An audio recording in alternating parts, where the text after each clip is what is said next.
protect her family's bookshop from a man who had already made up his mind. Wren Beckett grabbed the arm of the nearest stranger and introduced him as her legal advisor. She did not know his name. She did not know he owned the building she was trying to save. The charity gala at the Harbor Grand Hotel was not Wren's natural habitat. She came because Jonah, her younger brother, had pointed out that Rupert Aldgate always attended these things, and Wren had spent 3 weeks trying to get Rupert Aldgate alone in a room so she could reason with him. That plan had not accounted for the fact that Rupert's idea of reason and Wren's were separated by roughly 30 years of different experiences with money. She spotted him near the auction paddles, talking to a woman in a bronze dress. Wren crossed the room, said his name, and extended her hand before he could turn away. "Mr. Aldgate, I believe we have something to discuss about the Beckett property on Government Street." Rupert Aldgate was 61 years old and had the particular smile of a man who had never once believed a woman could surprise him. "Miss Beckett, what a coincidence." "It's not a coincidence. I'm here because you won't return my calls." He tilted his head as though she'd said something charming.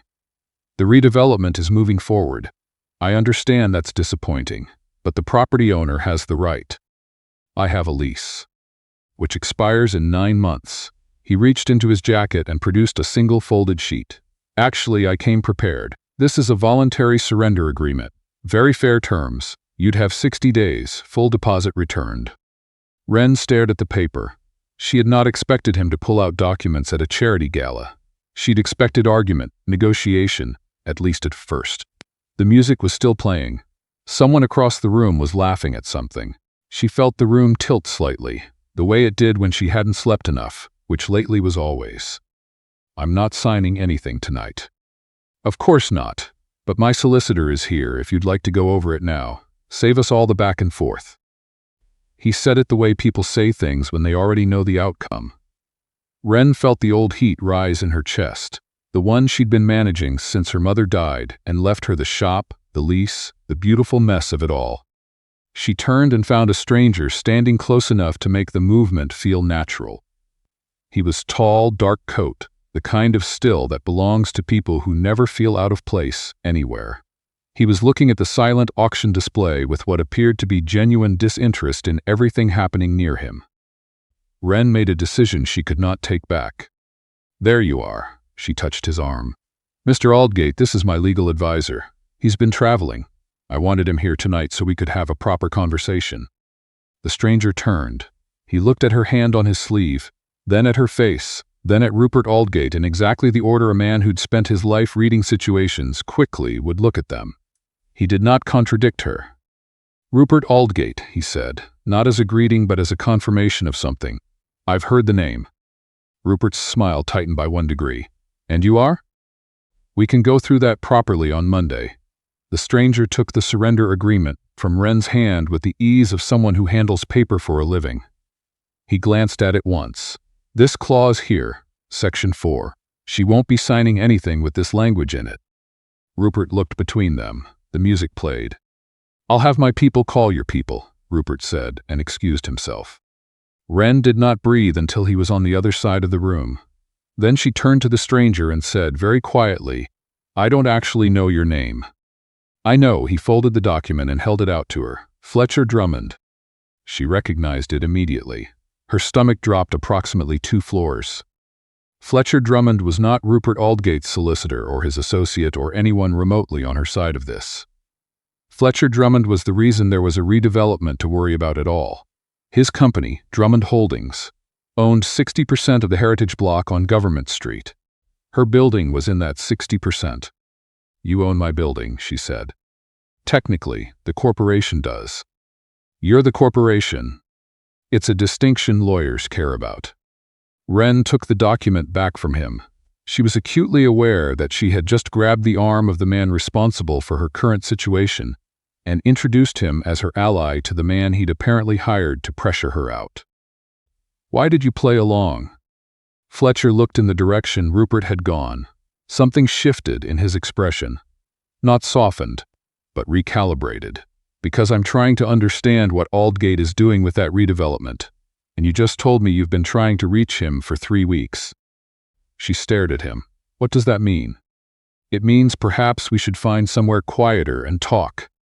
They ended up in a small reading room off the hotel lobby, the kind of room old buildings keep because the walls are load-bearing and can't come down. Wren sat on the arm of a chair. Fletcher stood by the window. Neither of them was entirely comfortable, which she found oddly reassuring. She learned this. Fletcher had discovered 6 weeks earlier that 3 properties in the Government Street block had been transferred at valuations so low they made no legal sense. The transfers were all handled by Rupert Aldgate's firm. Fletcher had come to Victoria personally because his own compliance team had stopped returning his questions with useful answers, which meant either they were incompetent or something considerably worse. "You think someone inside your company is working with him," Wren said. "I think it's possible. And you need a reason to stay in the city without making that obvious. A corporate CEO asking pointed questions about a development deal is unusual. A corporate CEO who has developed an interest in someone who runs a bookshop is considerably less interesting to the wrong people." Wren held that sentence for a moment. "That is the most calculating thing anyone has ever said to me while asking me to pretend to like them." Fletcher almost smiled. It was brief and it disappeared before it fully arrived, but Wren noticed. "I'm asking you to continue what you already started. The lie is already in the room." She crossed her arms. 21 days, she said. "What?" "I'll give you 21 days. After that, this ends. The lease gets sorted legally, no pressure, and I never have to see you at another charity event again." He considered it for exactly long enough to suggest he was taking it seriously. "Done." She raised one finger. "First rule. You don't make decisions about the investigation without telling me. I'm not a cover story that waits in the bookshop." He nodded once. "Second, when we're not in public, you don't have to perform anything. I find it exhausting." "Agreed." "Third, don't be charming at my brother. Jonah is very impressionable and I don't need him on your side before I've decided what your side actually is." Fletcher blinked. "I wasn't planning on being charming." "Good. You have a face that could go either way." This time the almost smile became an actual one, just barely. Wren noticed again and said nothing about it. Jonah found out the next morning because Jonah always found out everything. He appeared at the bookshop before opening, sat on the counter Wren kept telling him not to sit on, and said, "So, you invented a boyfriend at the Harbor Grand." "I invented a legal advisor. Angela from the bookkeeping co-op has a different version." Angela was across the room. Jonah swung his feet. He was 26 and had their mother's eyes, and the maddening ability to find everything at least a little bit funny. "He's coming today, right? To meet Dad?" "How do you know that?" "I texted him." "You texted Fletcher Drummond." "I got his number from his assistant. It wasn't hard." Jonah shrugged with the particular serenity of someone who has never considered that this might not be appropriate. "I wanted to know if he was going to be weird about the shop." Their father, Walter Beckett, had been quiet since Wren called him the night before. He lived in the suite above the shop, which their mother had always called the captain's quarters, because it had a view of the inner harbor. When Wren told him what had happened, he'd listened carefully and then said very little, which was not like him. Fletcher arrived at 11. He shook Jonah's hand without trying to be impressive, which Jonah later said was more impressive than if he'd tried. He looked around the shop the way people look at places they've thought about, from a different angle. Noting things, calculating, but something else as well, something Wren didn't name yet. Then he met Walter. Her father took one look at Fletcher's face and went completely still. "Drummond," Walter said quietly. "Not a greeting, a word being tested, the way you test ice before stepping on it." "Mr. Beckett." A pause stretched between them.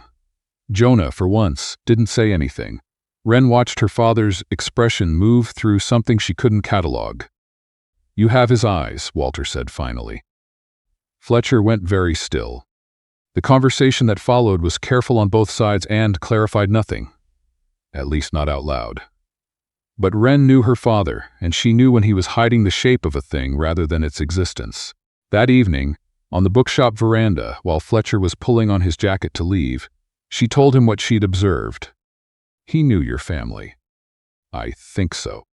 "And you didn't push him." Fletcher paused. Pushing people who aren't ready to talk doesn't get you the truth. It gets you a door closing faster than it would have. She hadn't expected that answer. She'd read enough about Fletcher Drummond to expect impatience. She filed the observation away without comment. The 21 days found their rhythm. Wren introduced Fletcher to shop owners along the street who'd dealt with Aldgate's firm. The florist who'd received mysteriously amended lease terms. The printer who'd been offered a buyout that didn't match the registered valuation. Fletcher listened to all of them with the same careful attention, asking questions that seemed simple until you realized they were precise. Jonah proved impossible to exclude, and so they stopped trying. He had an uncanny memory for financial detail and an even more uncanny ability to sit in meetings looking half asleep right up until the moment he said something that reframed the entire conversation. The dynamic between Wren and Fletcher shifted in increments, the way light shifts across a room over an afternoon. She discovered he ate lunch at his desk more often than not because he was busy, but because shared meals with people who wanted things from him had become exhausting. She told him the shop's back office had a decent window and a kettle that actually worked, and after the third time he came in to use it, neither of them mentioned it as anything other than practical. He discovered she talked quietly to the books when she was putting them back in order. Not loudly, just under her breath, a word or two, and that she knew she did it and was mildly embarrassed, which made it considerably more endearing than if she'd been unself-conscious about it. On the 12th day, going through a box of her mother's old files looking for lease correspondence, Wren found something that wasn't lease correspondence. It was a folder, thin, tucked inside a larger envelope. Inside were photocopied contracts, old ones, the paper gone soft at the edges, and a handwritten note from her mother that said only, "Keep these, you will know when." She called Fletcher. The contracts were property transfers, 3 of them. The names matched lands that had been part of Drummond Holdings' original portfolio before Fletcher's father had died. The dates were what made Wren sit down on the floor of the back office and look at the ceiling for a moment. 2 of the contracts were dated 14 months after his father's death. Fletcher arrived within 20 minutes. He read the documents without speaking. He read them twice. "That's my father's signature," he said. Jonah, who had come in through the back without being invited, leaned over Fletcher's shoulder. 14 months posthumously. Impressive penmanship for a dead man. "Jonah, Wren. I'm just observing." Fletcher set the papers down. His expression was the kind of control that requires significant maintenance. Someone forged his signature to finalize sales he'd already tried to block. He looked at Wren. "Your mother had these." "Apparently for years." "She never told you." "She never told me a lot of things she thought would worry me." Wren paused. "I think she was waiting for the right moment, or the right person." Before they could go further, 3 phones buzzed in quick succession. The eviction notice had been filed that afternoon. Rupert had found a procedural pathway, an obscure heritage bylaw dispute that gave him grounds to accelerate the lease termination. They had 72 hours before the paperwork was registered. The storage facility where Fletcher's assistant had been consolidating the original Drummond property records was 40 minutes outside the city. They drove out the following morning. The facility manager let them into Unit 34, and then the electronic lock engaged automatically when a system update triggered during a routine maintenance cycle. For 25 minutes, they were trapped in a room full of bankers' boxes, a single overhead light, and approximately 2 decades of corporate filing history. Wren sat on a box labeled Q3 Coastal Acquisitions. Fletcher tried the door twice and then stopped, because trying the same thing repeatedly was not his approach to anything. "You're calm," Wren said. "I'm furious. I've learned to do both at the same time." He sat on a box across from her. "Are you all right?" "My father knew something about all of this, didn't he?" It wasn't quite a question. Fletcher looked at her carefully. "I think he probably did, and I think he's been carrying it alone for a very long time. He wouldn't be involved in. I don't think he would, but I think someone made it very difficult for him to walk away from something he'd accidentally seen." Wren looked at her hands. Her mother's handwriting on that note, "You will know when," had been steady, the way her mother's hands had always been. She'd been keeping that folder for years, and she'd trusted Wren to recognize the moment. "Thank you," Wren said, "for not assuming the worst about him." Fletcher was quiet for a moment. "My father tried to stop what was happening to those properties. He died before he could. Someone has been covering the tracks ever since." He looked at her. "I'm not interested in punishing the people who were threatened into silence.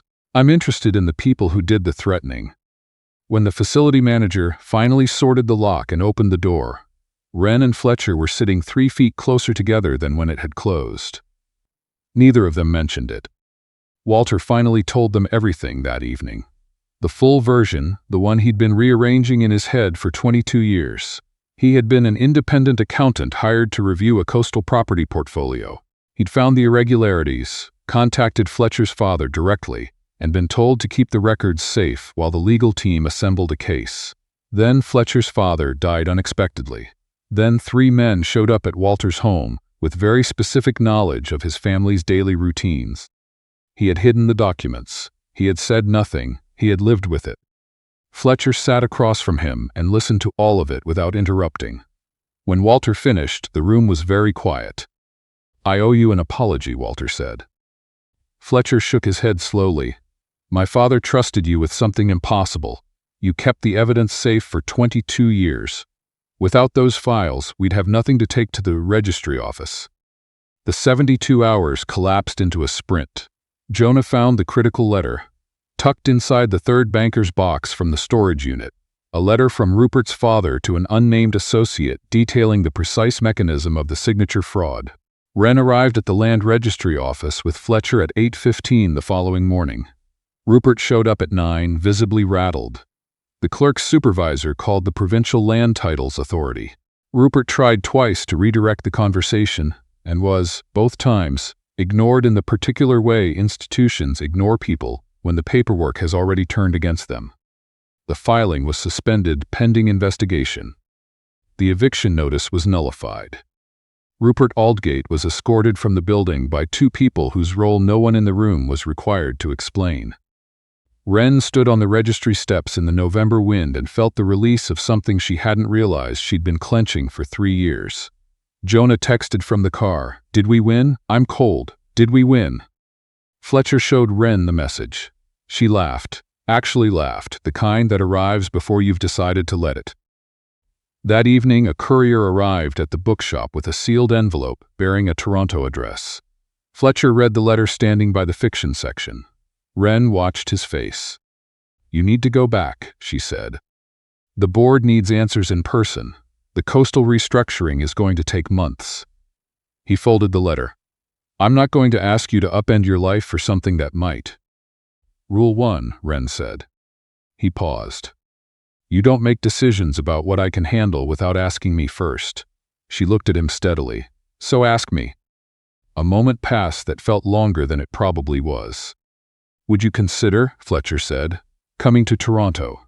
Not permanently, just for the first part of it, while we sort out what this all looks like going forward." "What does going forward mean?" "I'm trying not to say it incorrectly." "Then say it plainly." He looked at her the way he'd looked at the bookshop that first morning, noting things, recognizing something he hadn't expected to find here. "I would like to know what this is, between us, when it isn't held together by an investigation and a 21-day deadline." Wren considered it. Jonah was already in the back office.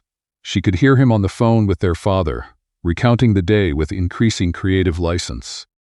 "The 21 days ended 4 days ago," she said. Fletcher blinked. "I know. You didn't say anything." "Neither did you." She hadn't. She'd noticed and said nothing, because she'd been watching to see if he would, and he hadn't, and she'd found that more telling than if he had. She picked up her coat from behind the counter. "I'm not leaving until I find someone to cover the shop. Give me 48 hours. "I can give you more than that." 48 is enough. 3 weeks later, when Wren walked into the Drummond Holdings boardroom carrying a coffee she'd made herself because the 4th-floor machine was broken, Fletcher's assistant looked up and said, "He's been less impossible since you arrived." Wren set the coffee on Fletcher's desk and said she'd noticed. Fletcher, without looking up from the document he was reviewing, said, She's exaggerating. His assistant caught Wren's eye and very deliberately did not agree. The board reached its conclusions. The coastal restructuring was complete by February.